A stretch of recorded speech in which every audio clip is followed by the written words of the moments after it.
Olá, tudo bem? A gente hoje vai falar um pouquinho.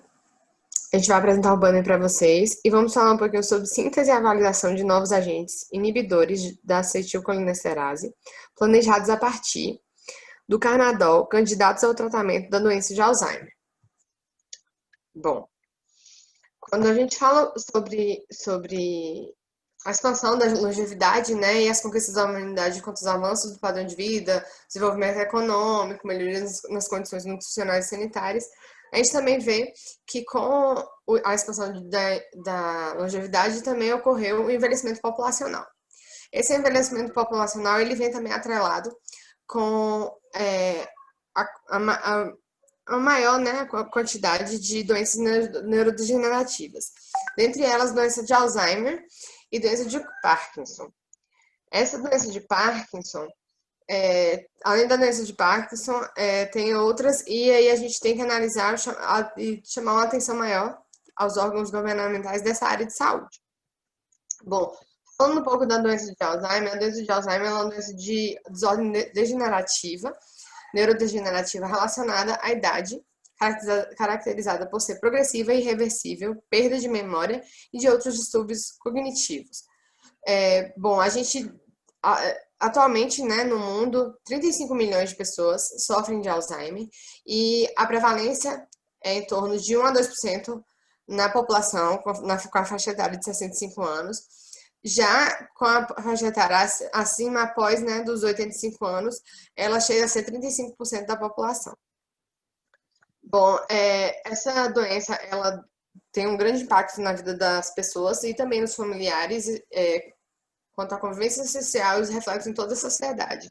E essa sociedade, ela se vê também preocupada, né, quanto ao cuidado desse paciente e também nos gastos públicos destinados a esse cuidado. Assim, no âmbito do programa da pesquisa, ela visa a utilização, né, dos lipídios fenólicos, do líquido da castanha de caju como arcabouços moleculares no desenvolvimento de novos compostos candidatos a agentes terapêuticos, buscando a síntese de ligantes inibidores da enzima acetilcolinesterase, candidatos a fármacos para o tratamento da doença de Alzheimer. A etiologia da doença de Alzheimer está ligada a três fatores primordiais, que são genética, vascular e psicossocial. Bom, falando do que é não modificável, que é a parte genética, a parte que é de vascular e psicossocial, a gente é estimulado, né, pelos órgãos de saúde, a atividade física, a atividade mental, a ocupação mental, né, dessa população, e uma vida social para prevenir a doença de Alzheimer.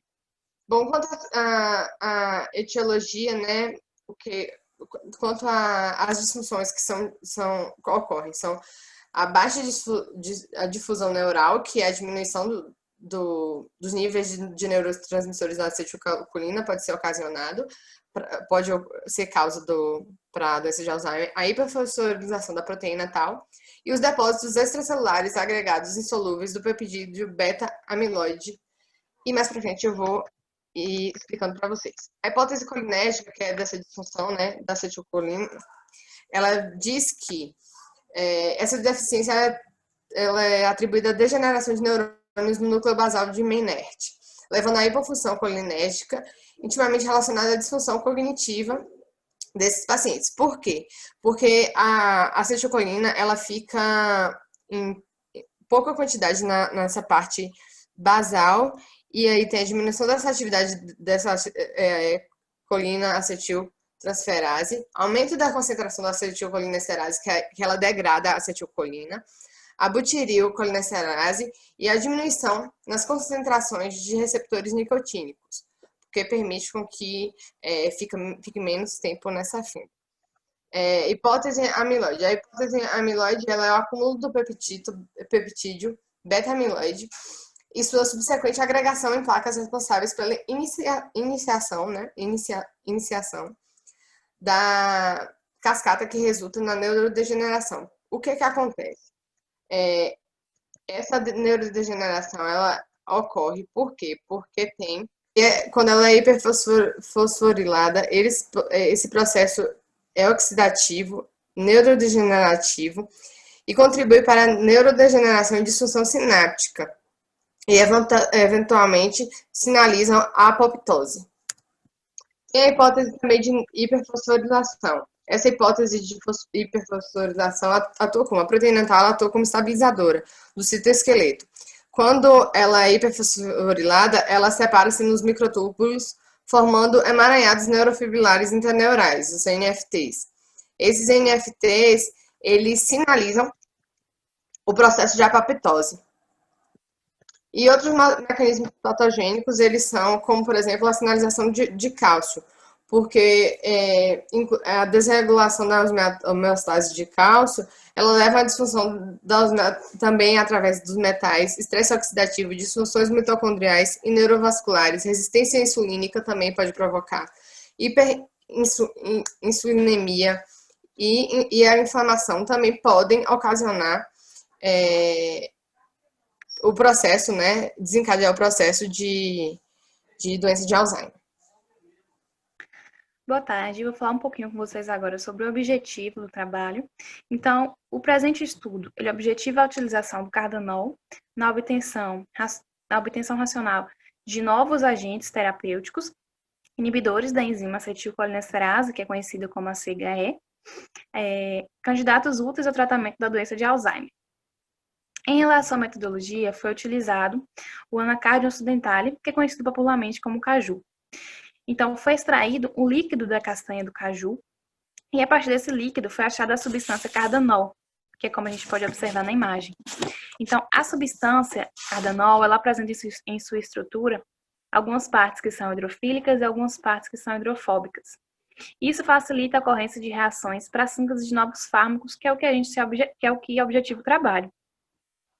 Como ele possui uma estrutura muito simples, isso facilita o manejo em relação às modificações estruturais, torna muito mais fácil sua obtenção e também fácil de se fazer e mais barato.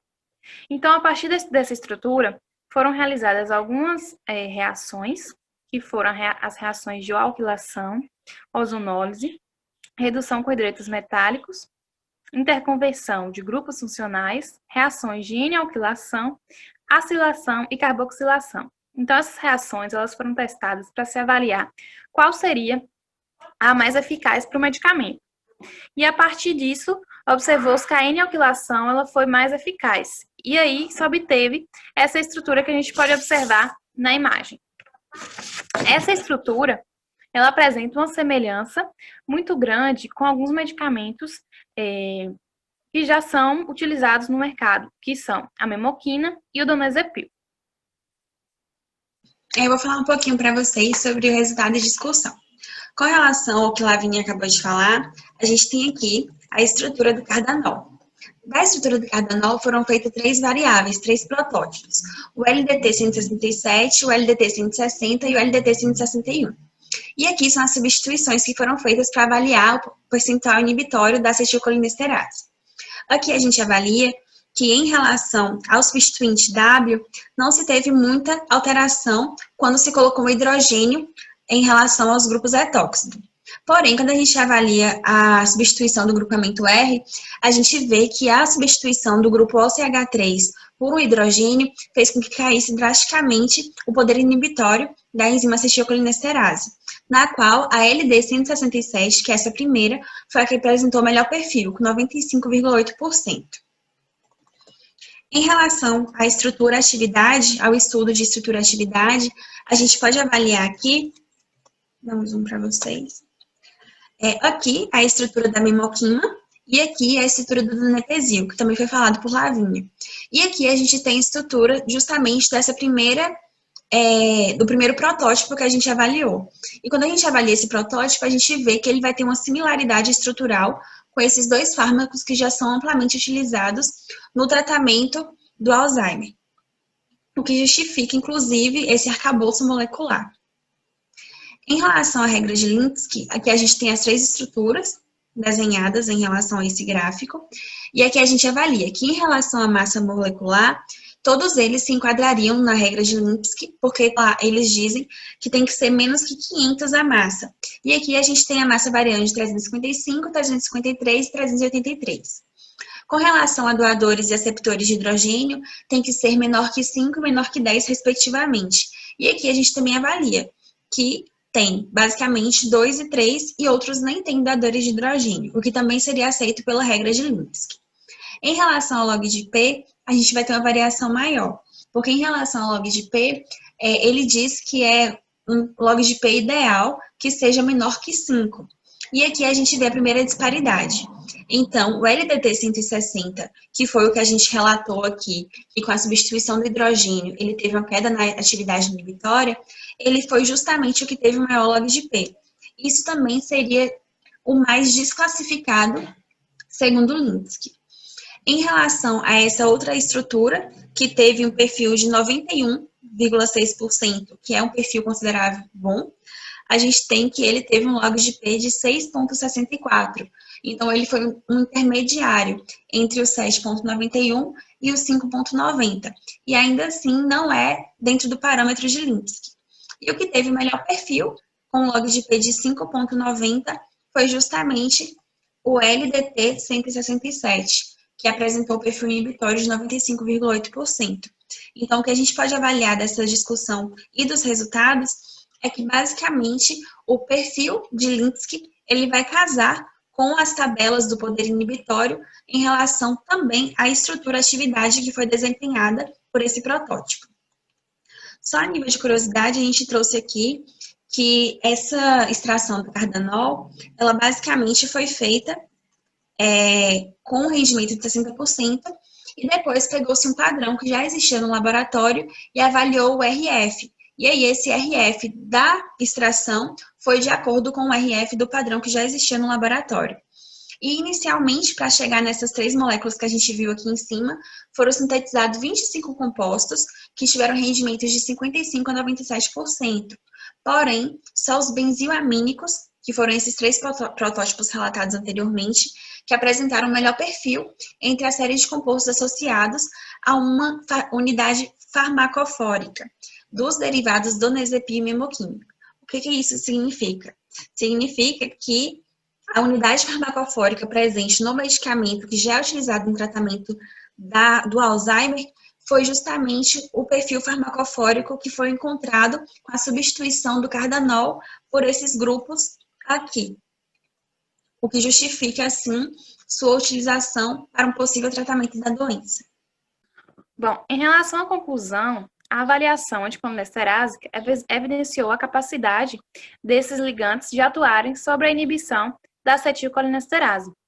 Os compostos benzilamínicos apresentaram melhor perfil entre as séries de compostos associados à similaridade estrutural da sua unidade farmacofórica com os derivados da donazepam e memoquina. O arcabouço molecular do cardanol apresentou-se estruturalmente viável no desenvolvimento desses inibidores da enzima acetilcolinesterase, corroborando o interesse nos derivados do líquido da casca da castanha de caju como matéria-prima de baixo custo, como a gente já disse anteriormente, na metodologia, e fácil acesso no desenvolvimento de substância biologicamente ativa e de valor agregado.